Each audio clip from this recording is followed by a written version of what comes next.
God purposefully hardened the Egyptians' heart towards those people on purpose, because he wanted to be able, when he rescued the people from out of their oppression, he wanted to be able to get the credit.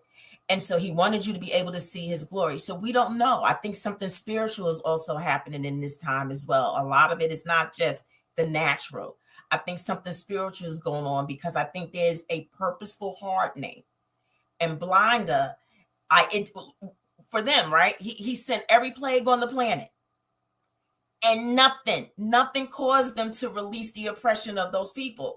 So I don't know necessarily what it's going to take, but I do want our people to stay encouraged. I do want our people to be and start preparing and positioning themselves for a possible transfer of wealth. But you got to stay positive in order to be able to receive it. So I know that I don't know what it's necessarily going to take. I don't know if it's going to have to be where their suffering is so deep that they're not going to be able to deny the blinder. Does that make sense? And I'm hoping that it doesn't take that level of damage for them in order for the blinder to be removed, that you cannot continue to live in this space of privilege and power and oppression where you're the only ones who benefit, that it doesn't come back to haunt you. And so I just want our people to gird up. I really need us to gird up.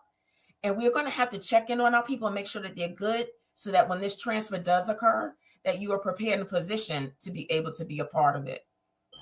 You know, I totally agree with you. And what I think is, you can't control white people. You can't control racism. You can't control the hatred that is just intersected and integrated into the fabric of these people and this country. What we can do is we can control ourselves. We can talk to Black people. We can be insulated. We can be insulated. And our only power is unity. Remember, J. Edgar Hoover said the biggest threat to America is Negro unity. That's the thing that we're going to have to do to fight. Let's go to another video. A lot of companies are laying off, man. This is going to be big, bro. Chances are you're probably going to get fired, and my cousins are going to get hired.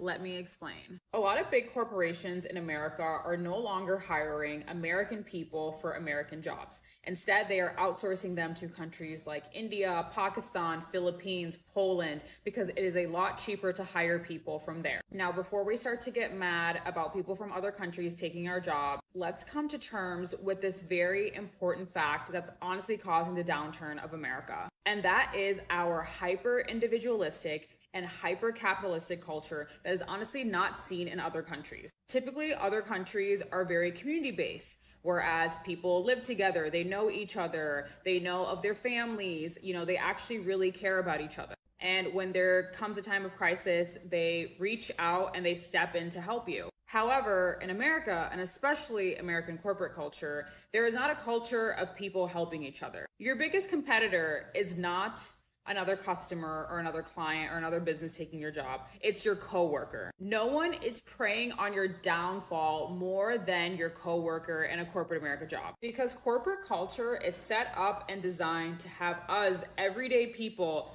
fight with each other over scraps of paper.